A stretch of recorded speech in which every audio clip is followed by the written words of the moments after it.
Welcome to the Mental Edge.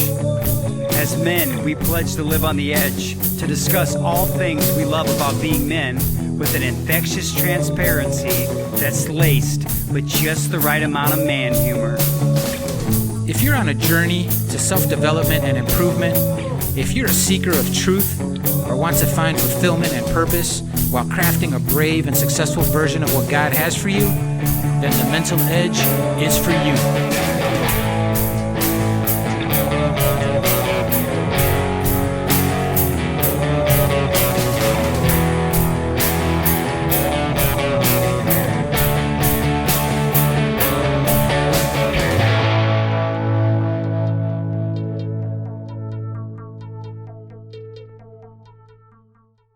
Can you hear me now? Yeah. That's good. That's a little crazy, huh? I can hear you. Good stuff. Good stuff. I can hear you. All right. All right. We'll end up having to pay that cell phone company for using that slogan.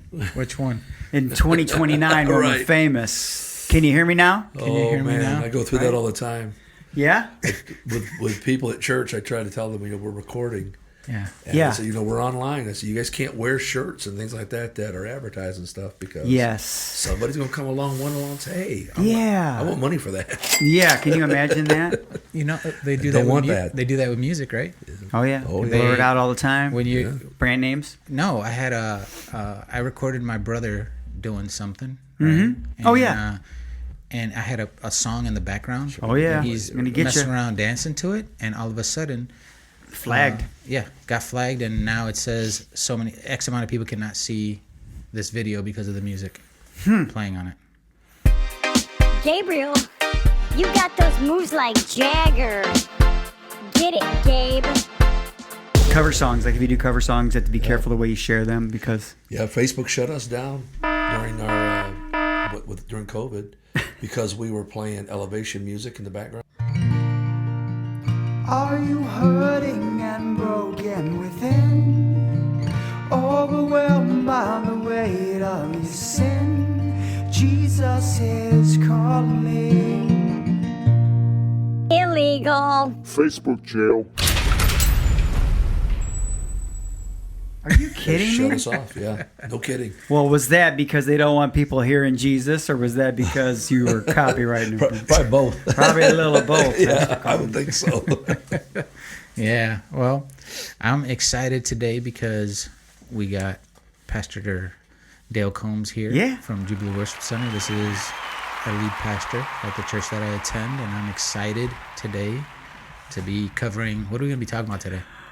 When your heroes become zeros. This just in. Sometimes your heroes end up zeros. It's just a concept that I don't know why it spoke. I'll tell you exactly when it hit me. It hit me when Tiger Woods crashed his car again. Okay, yeah. Okay. And I thought, I don't know what it was. There was something about that. I said, man, there's all these people, and it doesn't just have to be about church talk, Right. because definitely we've got some people in faith, Sure. in positions of leadership, Right. and there's all this stuff that goes on, all this opportunity to make decisions, and people love you, and man, it's just, and then yet, really, I wonder if they're any different than anybody else. The only thing is they're in the limelight. Right, yeah. It's true. You know? Very true. It's true. That's So that's a I'm big, like, yeah. man, there's got to be something there to talk about. And we loved, and the reason you're here second between our preachers was because pastors or preachers, however you want to call it, is because me and Junior arm wrestled. And Pastor Mike was here first. I'm not going to tell you guys how that happened. So how'd that go? Yeah, that's how it, What was that's how the it rule? ended up. You're number 2. He cheated. He had Nico on his side. Yeah. He had Yeah, Nico yeah, on his yeah. side. I can't beat a husky. Yeah. And we talked about manliness last week, or masculinity, and in that was obviously elements of leadership that we craved all our lives. Sure. Right? Yeah. So having been involved, Pastor Combs, for how many years now? Been pastoring the church for 32 years. 33 years, actually. 33. Today. Today. Today's the day, yeah. Yeah. Yeah, this is my anniversary, so I'm excited about it. And you come with many accolades from many people, and much deserved. Well, I appreciate that. Yeah. But if it's coming from Junior, it's probably pretty decent. Yeah. Oh, he loves you. He drops stories about you all the time. And, Yeah. If you listen to the Yeah. last 60 episodes, you're in there. You're sprinkled throughout all 60 episodes. Absolutely. I appreciate that. Yeah, yeah. As a, we talk about here. We're going to talk about when your hero turns to 0. But I had a 0, right? I didn't have any father growing up, and I had a father figure in this man. So I appreciate it so greatly, and I'm super excited that he's gets here to with be us here. today. Yeah, Well, and thank you, you thought you fixed that ding, and you I didn't. looked it up right before you came here. Yeah. It's called handoff, and apparently it's still handing off. It's still handing off, so it didn't Man. work out for you. Man, I'm gonna just shut my wife's cell phone off. That'll help. Yeah. Yeah. So, and I also want to delve into the flock. You ain't no shepherd unless you got some sheep. Absolutely brilliant. Sure. Right? Because leadership, you don't hold on that role unless you have somebody to lead. Right. Right? And Exactly. I think, they're not too forgiving and often demanding. Like, actually, I was really blessed to teach a marriage class for our church the last 4 weeks. It was like marital boot camp for us, man. It was tough because we were praying, me and my wife, and creating the content ourselves. And then he was in the room with us, and one time I felt very compelled to say, I don't know what it was, I don't hear the booming voice of God. I've said that many times, but sometimes I do feel like I get a whisper. Yeah. And it was, stop bugging this man with frivolous stuff that can be handled in the hallway. Oh man. Right? I love everyone is in there is probably a good steward with his time. Yeah. But I also wanted him to know that I want to be a maintenance-free servant for him, Absolutely. and for him, Yeah. for God, right? But because I feel like, that's part of leadership, you're getting worn out with some silly stuff, Right. too, Yeah. Another accolade too is Hit the record button. are you really a leader if you're not creating leaders? Yeah. Right. So I felt like I feel like I'm a better leader because of the leaders that are in my life. Pastor Combs, with his great leadership, Yeah. created a lot of leaders. Right? There's leaders all over Northwest Indiana because this man poured into them. So that was very important. So and he's humble. He's humble, and I know he's not gonna take to that too well. But it's the truth, right? Yeah. And so That's that's just the awesome. way it goes. Yeah. So do you see some? Well, one of the things that I've always recognized about leadership is that I think it was John Maxwell said one time that if you think you're a leader, look behind you, because is anybody following you? Yeah. If no one's following you, then you're basically just out taking a walk. Wow. So I think that's Mousetrap. I think that's one of the issues that we Wow. look at, even from, I'm a pastor, so Yeah. looking at it from a pastor's point of view, I feel like that it's very important for me to have people like Junior and others. And I remember you guys talked about this, I don't know if it was when Pastor Hendon was here, but I know Junior had mentioned about in the church, how in the church is mostly women. Oh yeah. And that we at our church we were the same way, because when I came into the church it was probably about 90%. Wow. And that was one of the things I recognized early on. We've got to have some men in this church. Yeah. And so we prayed for men to come. Yeah. And it was young men like Junior. I never, now I'm at 3 generations of young people coming through our church. So that's quite a bit of a thing to see, and that's a good thing for me. I'm glad of that. Mm-hmm. But at the same time, and it's also it's humbling, because you realize that you're not just reaching out to the first, you're getting to the second, and now into the third generation. Wow. And that's, to me, that's what That's ministry sowing is some about. seeds, Pastor Combs, Absolutely. right there. Yeah. That is. And in that generation, or those generations, oftentimes you've had to pick out people that you wanted to sow into to hold down leadership roles. Absolutely. And you're as a leader who's looking for leaders that won't let people down, do you have some traits off the top of your head that you kind of look for? Well, one, I think when I look for someone in leadership, one of the things I really look for is consistency. Consistency. Are they going to be consistent? And not just in the church either. Yeah. I'm looking for people that are consistent in their everyday life. Okay. Do they go to the job? Do they work well? Do they get along with people? There's a lot of things, just those external kind of things you see, but then I also look at the internal parts too, because I know that a person, if they're teachable, are they willing to? The Bible talks about being apt to teach, which means actually to be teachable. Yeah. Are you a teachable man? Are you willing to learn, to grow? And so those are some of the things that I really try to look at, Jay, to see if that person can handle. Sure. And if they can handle the small things, and they do it well, Yeah. chances are they're going to be able to handle the larger things later on. Nice. So that's a good start for them right there. You start off in the minors. Yeah, absolutely. Always, you know. Yeah, Be the bad boy first. There's a farm league out there, even in ministry, you know. Hey, Pastor Combs is an athlete as well. Oh, I'm sure. And he has a crazy story. Just tell him really quick the football story. We'd love to hear it. Yeah, you're going to love this one.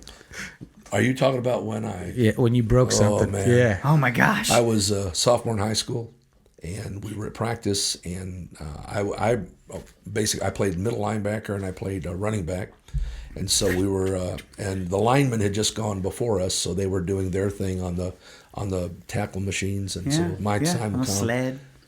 So this one had a spring-loaded dummy that came through. That's crazy, right? Wow. And so I stood there, and the coach said, "Don't dip your head." So I didn't. So I just took it straight on, and when I did, I locked it down, but it broke my neck. Well, I didn't see that coming. It broke my neck. Your neck. Yeah, Yes. future Walter Payton gone right there in a moment. Yep. That was my football career. That was his football career. Yep. Pastor Combs, that's an incredibly terrible story. I thought it was gonna be a story of victory. Well, that's not the end of the story. Okay, though. thank you. Because during the time that I was in the hospital, I spent in traction. It was during that time that the Holy Spirit really began to deal with me about being in the ministry. Come on and shoot. Oh, that's And great. I asked God to heal me, and if He would, that I would spend the rest of my life doing And what you I'm doing sure today. have. And I have. That's what I'm I've been happy doing. that it wasn't like you felt convicted to become a figure skater. I'm glad you went the way you went. Well, I was going to try to be a place kicker. Wow. But my legs are a little too short for place kicking, so it didn't work out too well. We're in that same club, that's for sure. You're crazy. Oh, man. Oh, my goodness, man. So, there are some, when you're talking about leaders, there's typically, especially the ones that can deliver material for you in the church or at work. Let's just talk about work, too. Yeah. They're usually charismatic to some degree. Right. Some of them are more charismatic than they are faithful. Yeah. Right? And I don't know what it is that people had this attractive quality sometimes, Pastor Combs. And sometimes when you're the flock, and like I said, this can be the coworker who's like, wow, this guy's he's a really good union leader, or he's a really good spokesperson for our group. You end up kind of following that person. And there's so many pitfalls when you begin to almost believe they're a deity. Yeah, right. And that's really exactly where we want to go tonight, too, because I just see a lot of trouble. And I'm to the point in my life, Pastor Combs, where I still have faith in men I love, but nothing surprises me anymore. Sure. Right? I don't let it shake my... I'm the same way you are. And when you talk about that, one of the things that comes to mind is the idea of these charismatic leaders that people look to. One of the traits you got to be careful of is the narcissistic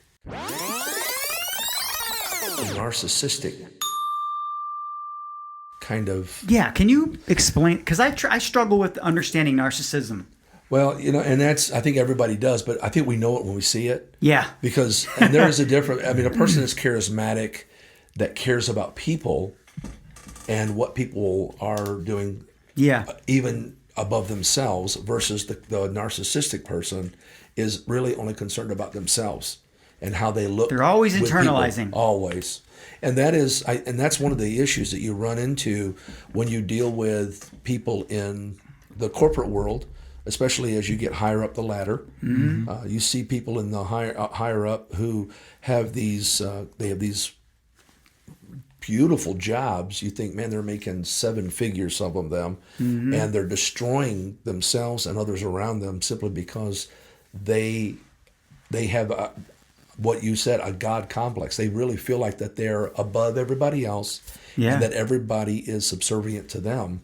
And they don't care how it affects them. Of course, they live pretty lonely lives, but that's a part of it. Right. And it's a destructive thing to see someone who's in a position of power or an authority to take that and abuse that and to create toxic environments where people have to live and work and literally are fearful of what they're doing. So I think that there you see that. So when you look at charismatic people, they're great when they're in the crowd because of the center of attention. Yeah, it's what they love. Right. Exactly. And they thrive off thriving, of that. yes. But then outside of that, when they get outside of that, when they're alone and it's you and them, they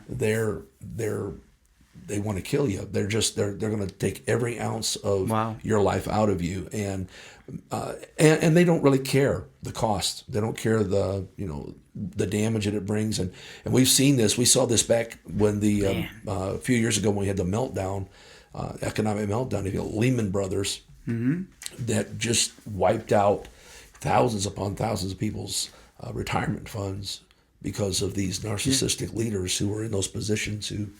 They just ruined it for people, and they don't even care. They did walk away. They've got their golden parachute, and they move on. It was a game for them. It was a game, exactly. Right? Yeah. And life is like that. I mean, life can be, for some people, it is a game to them. Yeah. What we use sayings like, "He who dies with the most toys wins." Yeah. Yeah, we say that a lot. We hear that a lot. Yeah. You do, and it's almost as if that. If you don't have the boat in the driveway, the snowmobile in the garage, the motorcycle, all those things, then you're not the man that you're supposed to be. But all that stuff is all superficial things. There's a whole lot more. Oh yeah. To the character of a man than just those things. That's what we like to touch on here. Yeah, right? That's exactly what the MentalEdge like. Those are the things. Those are the nuggets. Those are the things that we're after. Because I was listening to you talk, and I remember I've had influential people in my life that have fallen to some type of scandal too. Scandalous. Right? Yeah. And and they didn't live up to what they professed, right? So how serious is scandal, right? Right. So. Just to drop some nuggets here, Matthew in Scripture, Matthew 8 says, "But whoever causes one of these little ones who believe in me to sin, it is better that he have a great millstone fastened around his neck and be drowned in the depth of the sea." Right. Can it get any more hardcore than that? That's how serious it is, right? So we have a lot of those types of people, men, hero to, we're talking about, from hero to zero, how fast. I remember there was a time where there was a pastor that we went to his, wherever he spoke, we'd travel to go see this guy. Yeah. Right.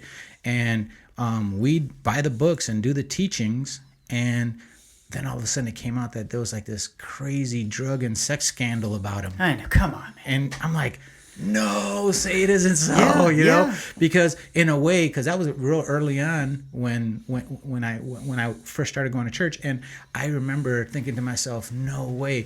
I didn't let it shake my faith, but man, a little bit of it was just like, oh no, I can't believe. How can it not, a little, Junior? Yeah, and it kind of just jerked you, but luckily I did have other men that weren't zeros that were in my life and said, hey man, don't put these people on pedestal. This is the way the world is. We live not in a perfect world, and you're going to see this type of stuff. And I was blessed enough to have people in my life that could help me figure that out, Junior. Get through that. Because that facilitated hard conversations that you needed to hear. Every man, every young. I got to have them with Ryder soon. Yeah. About even me being the guy that lets him down. Right? Because I'm not perfect either. So please keep going. Yeah. No, I was just going to say that, it also says in Scripture, let not those who have hope in you lose faith through me, O Lord.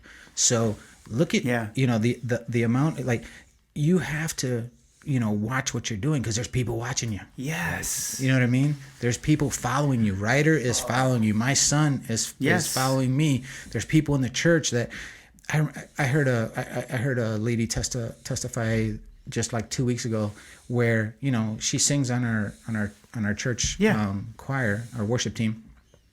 And someone came up to her and said, man, you did a really good job, up on stage singing. And she's like, really? She didn't even realize that somebody was watching her. And then then he alluded to another part of ministry where she, you know what I'm saying? So unknowingly sometimes there are people watching us. There are people that care about us. That pastor that I talked about that fell from, that fell victim to all those crazy things. I'm sure now he probably realizes how many people were involved in following a lot of the teachings and a lot of the stuff that he was doing. And it affects people. But there's people watching you, and there are very, like I just read, you're being watched, so you got to do things right. Yeah. So there's got to be some integrity. There has to be some integrity, right? Or your time on the mountaintop will be fleeting. Yeah. Right? And that's what's scary, because I don't know what it is. I watch kids kind of, first of all, the world already, and chime in anytime you're ready, Pastor Combs. Don't let me distract you. The world already, it's geared so much to be visually stimulating in the moment. So, for example, like, we're frustrated that every time somebody does their job in the NFL, it's a celebratory moment. Right. It's it's like, it's crazy to me that and I'm watching and these kids are excited, like, because it is the all about me moment. Like you're here, you have a job to do, and I get up and give a high five, but to celebrate like you just won the Super Bowl when you just made a tackle. Yeah. It's frustrating. Well, the thing that I noticed too, of course, in present day culture, one of the things that that I take note of, especially kids, when I ask kids, what do you want to be when you grow up? Yeah. What do you want to do when you get big? And I hear things like, oh, I'm going to be a gamer. I'm going to be a YouTuber. I'm going to be this. I'm going to be that. Which, and I get all that because I know that's kind of like the driving thing that goes on. Sure. But, or I'm going to be a ball player. And like you said, when we celebrate these moments with, for a tackle or for a touchdown or whatever that they've done. And I love sports. Don't get me wrong. Sure. I like sports. But one of the things that it's always bothered me is why does a guy that makes tackles, why is he worth, $40 million, and the firefighter that has to run into a burning building to save a child is only worth $35,000? Listen to what I say. I know. And this is the kind of imbalance that we have this is the culture. Of course, it is part of what we live in. And yet, when we think about this, we don't talk about, when Junior was talking about failure, especially in the church realm. When in the arena of church, which is where I'm at, it's very disturbing when I see ministers or church leaders fall. And the world capitalizes on that. And we got enough stuff to Pastor Combs. It's hard enough already, and then. And that's exactly what happens to the person who sits in the pew, who says, "Man, if they can't do it, how am I going to do it?" This is great. This is exactly where we need to be right now. So this is one of the things that really, and I think Junior, you brought it out really well. The idea of offending. We have to learn, that we are in a world that's, it's cursed with sin. We know that. From a Christian perspective, we understand that. We know that people are moving in very dark ways. Yeah.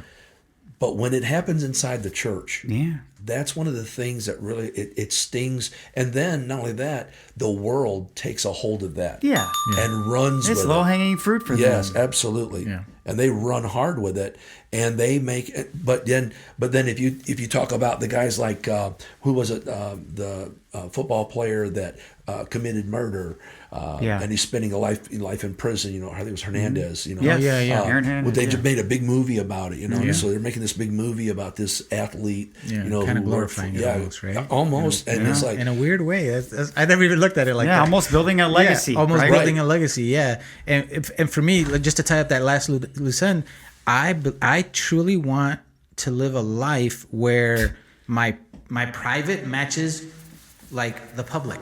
Ladies and gentlemen, Fernando Lopez Jr. is bringing the heat. He's so en fuego. Like the public. Yeah. You know what I'm saying? Yeah. Like, That's great. whereas they're the same thing. Now that is a legacy. You know, like if you have a football player, somebody that's living that, but we don't celebrate that. Yeah. No, if there's no tug of war going on inside you, that's you know, monumental. Yeah. And there's no Bizarro Jr. with regular Jr. fighting for power over the next decision that you make. Mm-hmm. It should be easier to be a seamless leader without bringing down, you know, a church or a company. Where does character count most? When you're out alone. in the public, or when you're alone. It's always in the private part. Yeah. When no one else sees you. Yeah. That's where exactly your character. Right. Yeah. I've always said that's the greater battle too, right? Absolutely. When you think about it, that's a greater battle. Like you're alone in a room with a computer and you have access to 1 million porno sites, but you decide not to look. Right. Nobody sees what's going on, but that is where the battle is actually won, right? That's I'm sorry, man. No, and that's absolutely correct, because that is where it matters most. Yeah. This is, you know, even the psalmist David, you know, he talked about how that, I think it's in Psalms. Well, I can't remember exactly what, but anyway, he talked about the kind of life he wanted to live before he became king. He set up this idea: I'm going to be a man who walks pure before God. Right. I'm not going to allow any evil thing to come to me.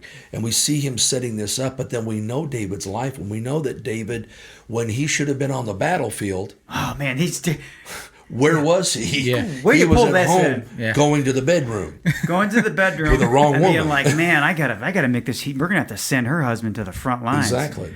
Goodness gracious. Now that's a hero, at least in that moment. At that moment. Went to a zero. That's right. We went to a zero, right. At that moment. And if you're gonna get out of that zero, you're going to have to make some hard decisions. Yeah. And a lot of people don't do that. But David did. And David carried on for a long time, never even thought that anyone even knew about it. But God always knows.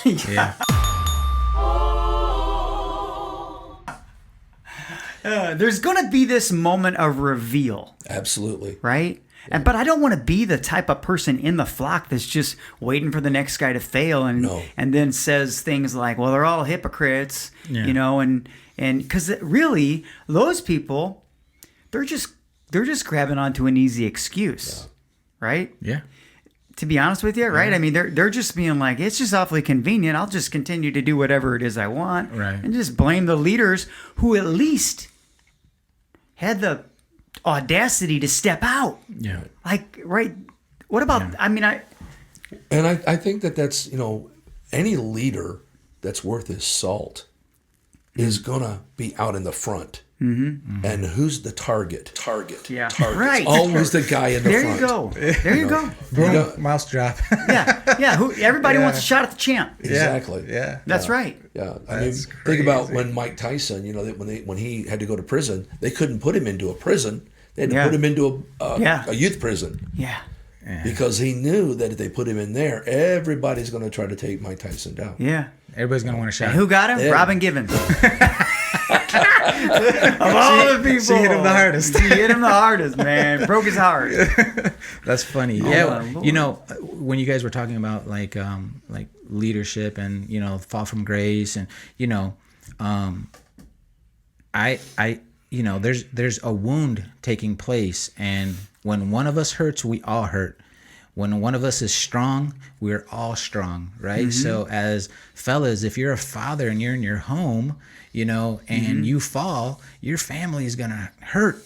But I took this from when you guys said, you know, David went from hero to zero in that one moment. Yeah. But then how awesome it is that David picked himself up by the bootstraps and then went the other way. Yeah, right. You know, and it's not finality. It's not finality that, you know, and it's not like an isolated incident, guys. When you're hurting, your family's hurting. Yes. The people around you are hurting. When you're a leader and you fall, everyone that's attached to you hurts and falls. People you don't even know are attached to you. Yeah, that's it. Right. And but there's opportunity to go the other way. Like there's opportunity to get to grow. That's good because you can teach people a valuable lesson. Yeah. In your failure, your humility, in the moment of failure, right? Yeah. And then your growth. Yeah. Because that's what I need my son to see. I need my son to understand, look, there's been times Dad's been an absolute mess, right? But I'm still a good man. Oh, yeah. Right? And what you say, like character traits, when you choose virtue, right, you win. When you choose vice, you lose. You know? That's and those are the things that we have to teach our children, and those are the things that we, as leaders, that we have to, that has to have that trickle-down effect. Yeah. And they have to see it in your life so that they can mimic and bring it into, there's a lot of things about Pastor Combs. Like, I'll never forget one time he was preaching. He was talking about drug use, and I never smoked a joint. And I remember looking at my, I forgot who was next to me, like, he's never smoked a joint. But the way that he, brought that message to life was, I don't have to smoke a joint to know that it's wrong. Right? Yeah. I didn't have to have that experience because I've seen other things that, from people that are doing this or doing that where life goes kind of bad. So he learned from their experiences. How awesome is that to say, I never smoked a joint. Yeah. I never smoked a cigarette, and I never drank a beer. Right? You know what I'm saying? Awesome. Yeah. I've never done any of those things. So those are what I mean by the trickle down effect in my life, where I was like, oh, okay, I don't need those things. Sure. You know what I'm saying? Sure. I might have done those things in the past, but now I seen a different model. Yeah. I appreciate you saying that because of something that happened to me in my early years of ministry. I was called into the ministry at 16. So I was 16 years old. My God. Broken neck? Yeah. Boom. I'm going to be a pastor. You were probably doing a lot of praying. I did a lot of praying. And I remember, sitting down with my father. My father is a pastor. I come from a long line of ministers. My father, I sat down with him. I said, Dad, I'm not sure that I'm really able to do this because I don't really know what to say to people who are older than me. Because here I am going to be standing out of the mouth of babes, literally, right? Literally. And that's one of the things my father told me. The other part is that because I didn't do those things that other kids did, I didn't do the running around and stuff like that. I used to think, well, man, I don't even have a testimony. I have the same problem. Belief. I hear you, Pastor Combs. Yeah. But you do. Exactly. You have a rescue testimony, like you were protected testimony. And that, to me, becomes just as important. And I was thinking, when we're talking about David, I remember David and Saul, the king before David, the difference between the two. When David got caught, David was willing to humble his heart before God. Please listen carefully. When Saul got caught, he exalted himself above. There you go. And he lost everything. And that's the narcissism. Absolutely brilliant. That's exactly right. There you go. Way to bring that one home. Yeah. That's incredible. It's one of those very dangerous things. It's one. You can deal with issues that are negative in your life if you're willing to be honest about who you are and where you're at and what's going on in your life. You can, if you're honest about that, you can do. And you know what? Most people, even in your families, when a man is afraid to tell his wife that he's done something he shouldn't have done, and he just keeps it hidden, it's never going to create an environment for healing. That's right. But when they come to the place and say, you know what, either way I go, it's kind of like the lepers who are saying, if we sit here, we're going to die. But if we go to the enemy's camp, we might die. But hey, we'll get a meal in the process. At least we'll get to eat our last meal, right? So it's the idea that if I don't talk about this, if I don't bring this out and put it on the table, it'll. And I promise, I've met many a man whose marriages were falling apart. Wow. Simply because they wouldn't be honest. But when they finally laid it out, it was amazing how forgiveness could flow. Yeah. How that the love, the strength that would come out of that, simply because they were willing to be honest with one another and admit, you know what, a level of appreciation. And I know I failed. but I don't have to stay a failure. If I don't talk about it, oh man, I'm going to remain a failure in my mind for the rest of my life. Yeah. But if I can get it out here, that's like a natural process. Absolutely. I could talk about this because of what Pastor Combs is explaining here, and I got in trouble like early when I first met Pastor Combs for stealing a car. Wow. And look at him, he almost spit out his coffee. I do remember. All right, so I go in his office. I'm terrified. Yeah, sure. And I didn't want to tell the truth. Mm-hmm. And as I'm telling my story, he kind of calls me out on it, right? He's like, all right, now tell me what really happened. So I felt comfortable enough because we had other experiences together. I'm not sure if you know, he was also a police officer in Lake Station. No. Yes, and Officer Combs. Officer Combs. He was a chaplain, right? And then he became a chaplain for the FBI, and he was like, that's great. Yeah, he was like leading the FBI chaplains in this area. First on, wait, I'm not gonna get off the subject here real quick. So I'm sitting in the office with him. Yeah. And I tell him the truth. I'm like, I did it. I'm gonna fess up. And I don't know what to do because I'm about to get in a lot of trouble. I had been interviewed by the cops. I'm just like, I'm gonna go to jail. And he tells me, well, the good thing is that you're recognizing what you did was wrong. The bad part is like what you did. It's called insurance fraud, which is it's like a 6 to 10 minimum, right? I'm like, holy cow.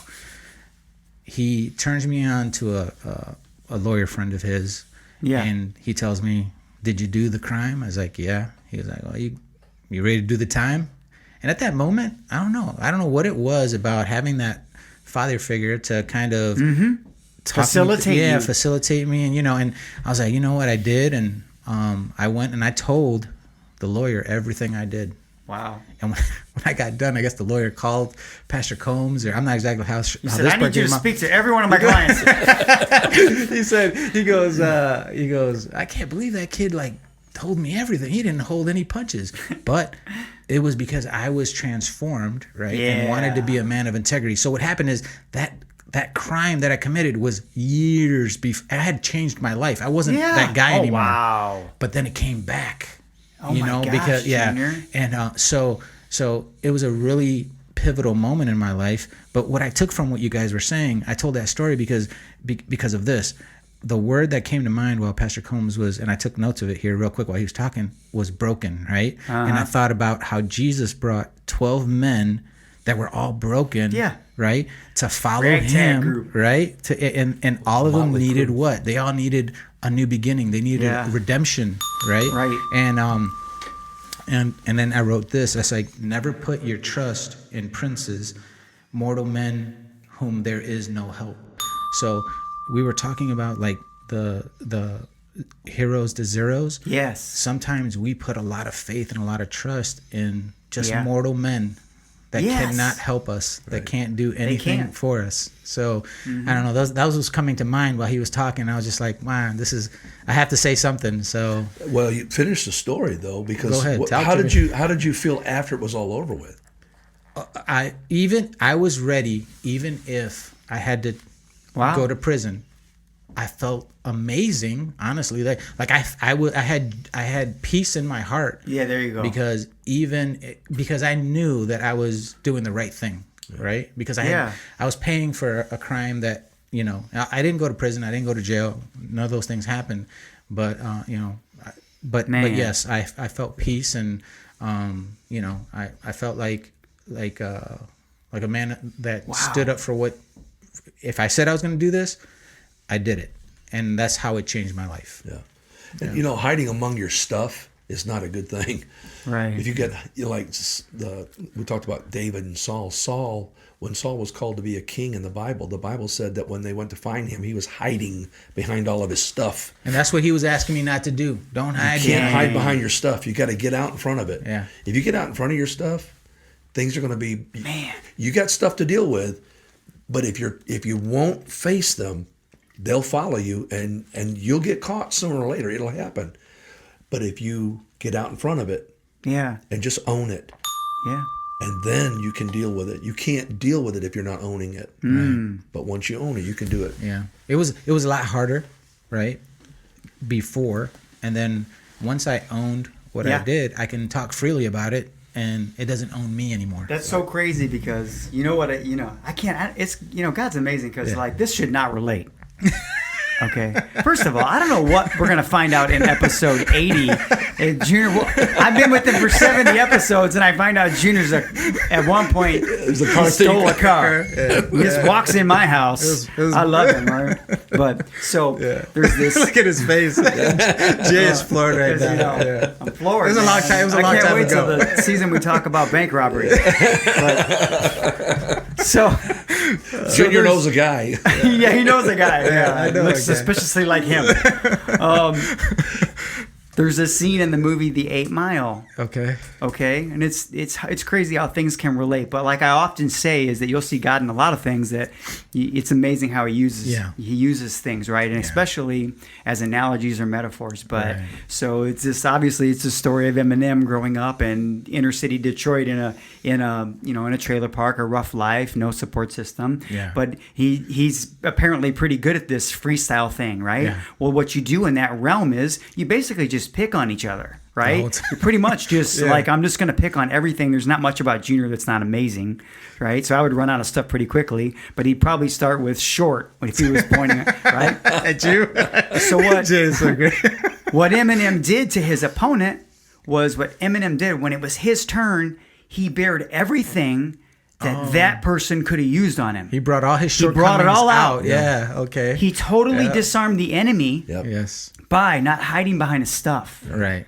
That's crazy to me. Yeah. That and how it relates to exactly what we're talking about, right? Because that's right, Junior, because if you hide behind that stuff and you are superficially incredible, it is just a matter of time before you fall and you hurt more people than you ever imagined. Well, exposed and then that. Yes, right? exposed You're gonna be first. Exposed and then boom. Yes. And how many sons have said, I'll never be like my dad. I don't ever because of that kind of thing happening. Yeah. Wow. The fatherhood thing is huge, Pastor Combs. Yeah. Like,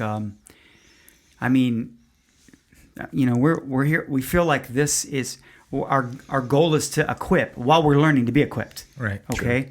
Sure. And like, I don't know. I feel like there's a phase in every young boy's and even daughter's lives where they look up to their dad. And it's a matter of time before you're revealed as human. Yeah. Okay? And the kid has to process that.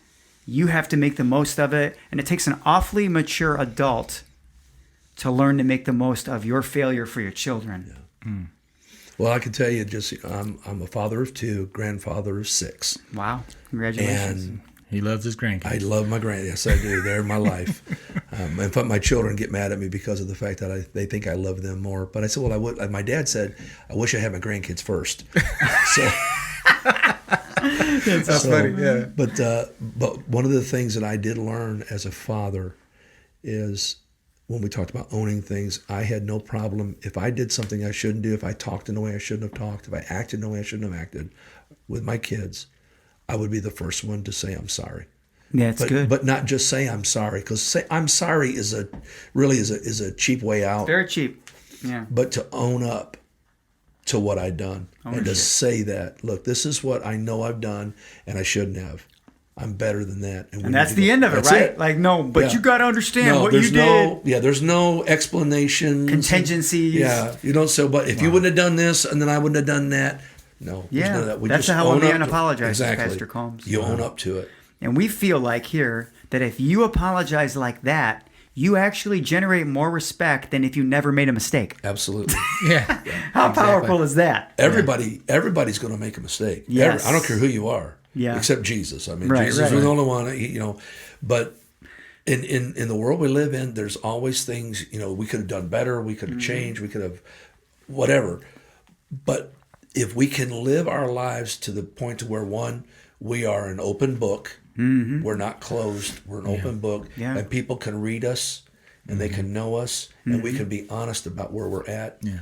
then you know what? That's a good foundation to build your family on, and that'll help your family to be strong. And your sons will be strong sons, and your daughters will look for men That's like right. their fathers. That's what you want. They'll have those same traits that you're sowing in your sons. They'll be in your daughters. That's right. And that's what they'll want to be associated with when they pick someone to spend the rest of their life with. And and I think that one of the things I read this, and this was because we talk about people making mistakes or failing, and how people blow it out of proportion. And I read this back some time ago, and I thought I'd bring this out. It's I've missed more than 9,000 shots in my career. I've lost almost 300 games. 26 times I was trusted to take the game-winning shot and missed. I've failed over and over and over again in my life, and that is why I succeed. You know who said that? No. Michael Jordan. Who is this Michael Jordan you speak of? Yes. Who is this one? Who is that goat? And that has always stood out to me because, you see him, when he in his heyday, and I was never a big basketball fan, but when the Bulls played, I got to watch. Wow. Of course. But Michael's this guy to come out and say, look, I know what you see. Yeah. But you don't understand all the other things that go on too. That's true too. You got to have that. It's a part of it. It helps build your life. It helps make you who you are. Yeah. So you're the flock, and you see this person who is the leader. Your heart, you have to remember, you have to have a forgiving heart for people who fail because you honestly don't even understand how much work they've put in and sacrifice and sometimes compromises to be where they're at. Yes. Exactly. I agree. And I've had to eat crow, as they say. Sure. Well, in front of my congregation. Yeah. Right. And the thing is that if I can't live my life in front of them in a way that shows that I am a human being. Yeah. I'm not a narcissist. Yeah. Right. I'm not a charismatic speaker. I don't have any of those traits. But I love people. I care about their lives. I care about their families. And I want to live in front of them in a way that they can see that. And I think that's what every husband, every father needs to recognize. I just want to be an honest person. Yeah. And to it's kind of like that guy. That'll take you a long way, right? Honesty. Well, yeah. It's like the guy. It's like the guy in the Saving Private Ryan. Yeah. When he's standing over the tomb of his lost comrades, and he says to his wife, "Tell me that I'm a good man. That I've been a good man." Yeah. Because I think every man wants that to be said of them. Yeah. And they want to know that their life has been worth something. If someone died for me, I want my life to have been something. Yeah, I think it's to the essence of tell me I earned it. Yeah. I remember that. That's like there's nobody who hasn't teared up watching that scene. Right, exactly. I call that swallowing tacos. Right. Yeah. I call it swallowing tacos. It's just really hard. And that's where we are. Yeah, that is where we are. And for me as a Christian, and I'm a Christian before I'm a minister. I'm a Christian man. Because of that, I want my life to measure something for the man who died for me. Yeah, there you go. He gave himself for me. I want to be able to say, I did the right thing. Yeah, yeah. Because like I always tell people, once you figure it out, you're like, well, I'm never going to earn this, but I was deemed worthy. It makes you want to die trying to live up to it. Mm-hmm. And you're not going to, but I'm going to die trying. Yeah. Right?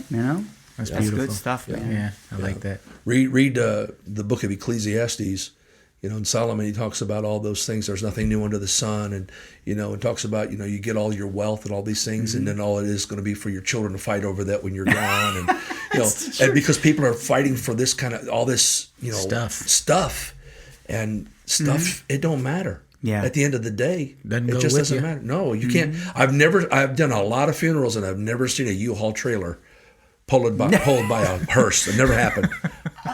Oh my gosh! Yeah. Because you can't take your stuff with you. You can't take it with you. And the Egyptians found that out. They thought you could. They sure did. And they came and robbed every bit of it right out of the. And I like to tell people, and your kids, most of them, since they didn't necessarily earn the stuff that you have, they're going to sell it for pennies on the dollar. There might be something sentimental, but you think that you're leaving this nest egg of material things, and and they're somehow really important to you, but you think they're important to them. They're not. That purse or that new motorcycle that they're going to buy when they sell your stuff is what's important to them. Yeah. Yep. I got a garage full. I got a garage full of stuff. Yeah. That I tell my kids all the time, it's yours, and they look at us and say, we don't want it. Yeah, I know. It's like I almost go over there like, so which guitar do you want? And they're like, yeah, right. I don't know which one. Yeah. The other day, or not the other day, but a few months ago, I was like, man, that's a really cool guitar. Jay's like, I don't even like that guitar. I just pluck on it. Yeah, that's like not his. It's my guitar. noodler. It's available. It's available, right? You carry it It's wherever. Ovation, isn't it? Yeah, Is it's my maintenance free. Like, yeah. I bought that when I didn't know what I was buying. Yeah. Most people bought Ovation back in the day. That's exactly how they did that. Yes, it's like in church now. I play a Black Taylor. Oh, I want to be Johnny Cash in my church. You know.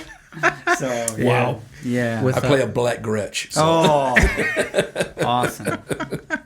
Yeah. Very cool. He's a guitar guy too. Yeah. And speaking of things, have there not been things, Pastor Combs, that, like I remember when I was a kid, Schwinn bicycles were a big deal. Okay. Like, I had one. And think about this, like even things as they cash in and transform into their, like there's a corporate change. Yeah.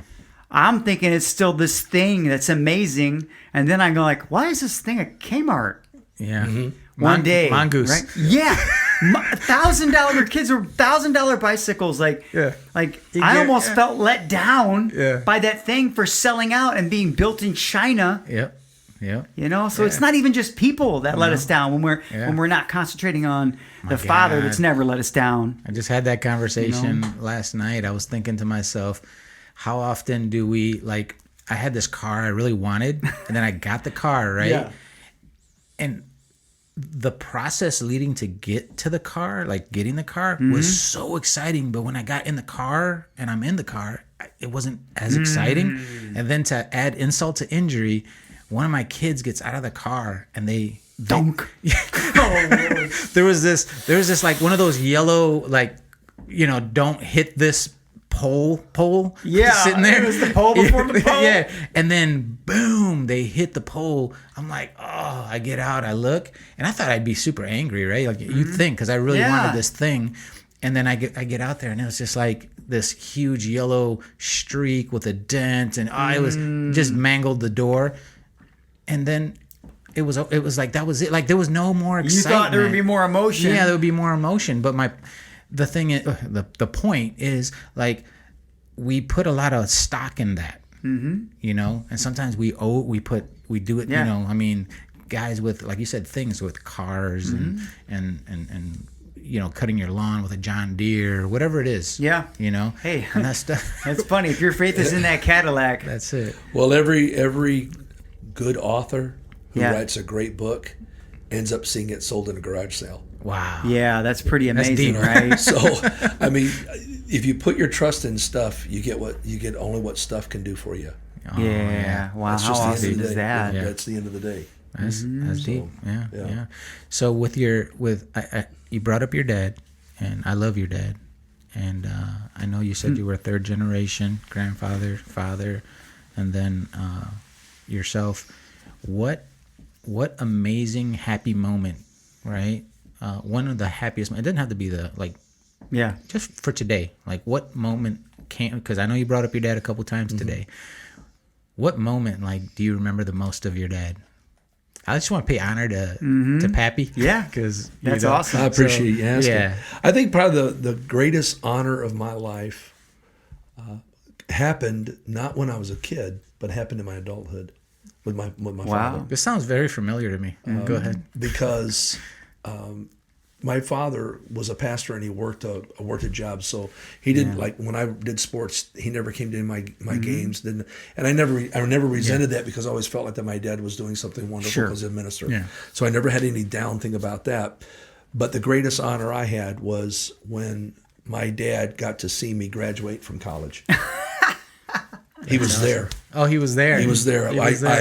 I brought him in and I graduated, and for him to be there, and when I walked down the line for him to see me do that. That to me was my, and I'd always hoped that when I finished my my grad work, my doctorate, that my dad, unfortunately, he passed away. Right. But the greatest times I had with my father was sending him things that I'd written and him to give me feedback on it, talk to me How about awesome it. is that right there? And Incredible. and then and for him, and probably the most unique moments I had with my father was that every Sunday morning, my dad would call me and pray for me. Wow. Before I preach, every Sunday morning. And I got the goosebumps on that one. That's my awesome legacy. person. We appreciate That is my you telling legacy. us. Yes. Yeah. You know. Well, how cool is that? Like, Yeah. you know, I'm thinking about my son, and you know, I can imagine, because I know I call him Pappy, but Pastor Philip Combs. You are the oldest of how many? I have 4 other brothers. He has 4 other brothers, right? And just because I know this, you know, I have background on this, right? Yeah. I know that he hung out with his boys. Yeah. I know that he loved his boys. I know that he hung out with his he lived at the end with one of his grandchildren, or lived with him, and but found time every morning. Like, what a way to be, you know, a hero. And that's like, you know, he wanted you to have this moment too, right now, like where you're able to recall, and you're telling someone's listening right now, and they're like, and someone's going to do that for their son right now, Pastor Combs. And I'm thinking of ways I could do it right now. Wow, right when he said that, right? I already know the story. But I'm thinking of that. I want my kids to have a tearjerker moment later on in life, born out of love. Yes, exactly. Yeah, that's what I'm talking about. I want you to tell a funny story about him so Pappy used to come and preach once a year, right? And he used to come to the church. It's my Sunday. It was his Sunday, and he came from Florida. Man. Up on the marquee on the street sign. Go ahead, Pastor. I'll let you finish this up. When my father comes to preach, so we put on the sign of the church marquee, Dr. Phil will be speaking. Will be speaking, Dr. Phil. So we were getting phone calls from all over the place. Is Dr. Phil really coming to speak at your church? He said. And I said, yeah, Dr. Phil is coming. Is Phil Combs? He'll be here this coming Sunday. Yeah, so funny. but we had a good time with that. Yeah, it was a lot of fun to see. I love how we went from, you know, 0 to hero, and then from 0 back to the hero. I love that too. Like that's my favorite part of what's going on. That's incredible. Right now. This has been a great conversation. One of the things I want to say at the end here is, Pastor Combs, like, I love that you have 33 years in the ministry and you continue to educate yourself. Yeah. So I know it's like young men listen to this show too, and they often, I realize that there's people who seem, you know, more modern day relevant and exciting. Yeah. But what I also love is that as you grow young men over time, you will see who the real heroes are. Yes. And they'll be born out of something that you mentioned right out of the gate, which was consistency. Yeah. Because you'll be and accessibility. Right? Yeah. Consistency, accessibility, and what he's been mentioning, transparency. Yeah. So thank you, Pastor Combs. Absolutely. Yeah. This was a great conversation. Yeah. It's been an honor. Thank you. Yeah, we only like scratched the surface to like the 10 lives that Pastor Combs has lived. I mean, we got chaplain, we got the FBI part, we got so I definitely would love to have him back on again. Sure. And I just want to tell the fellas before we close out, do you have anything that you wanted to touch on before we close out? Well, I just want to thank you guys for giving me the opportunity to share. This has been a great time. I love the conversation, and I think it's so necessary. I really do. I love that you like it. Yeah. I'm like, man, I'm giddy inside. I'm like, I just want to go do a backflip and some push-ups after this. Yeah. Well, Pastor Combs, we try to push the envelope sometimes just to get to the heart of men. Yeah, absolutely. You know, and that's what it is. You know, and it's sometimes it's like the closest Christian men can get to locker room talk. Yeah, yeah, and, you know, and sometimes we go where others aren't going. Yeah, and so we do push, but it's in the right spirit, and it's in the spirit of love, and you know, and also because we should be teaching young men how to be young men, right? Yeah, that's right. We as, you know, men of character, and not leaving it to this world to continue to, you know, we forfeited that a long time ago, that's right. And now we're trying to get it back, right? So I just want to I just want to say that, I appreciate you coming on, and I was so happy because I yelled across the parking lot, Pastor Combs, I want to have you on the show. And he was like, all right, just give me a call whenever. Like, it was just across the parking lot type thing, because he's been on my mind for it, and it worked out, I know. So awesome. Yeah. Well, it's been an honor. Thank you, Junior. Thank you so much. And Junior is I love Junior very much so, and he's been a great guy. Yeah. I've watched him grow up, and so it's been, it's just neat to see the transformation and the growth and all the things that's going on, and being around when he's hurt, when he's cried, and when he's laughed and celebrated. That's right. Love it all. Yeah, that's it. Yes, sir. Yeah, Amen. we go back. We go back. We Yes, go we back. do. So we know how we finish this, right? Oh, yeah. All right. So my name is Jaywa Casey. I'm Fernando Lopez Jr. I'm Dale Combs.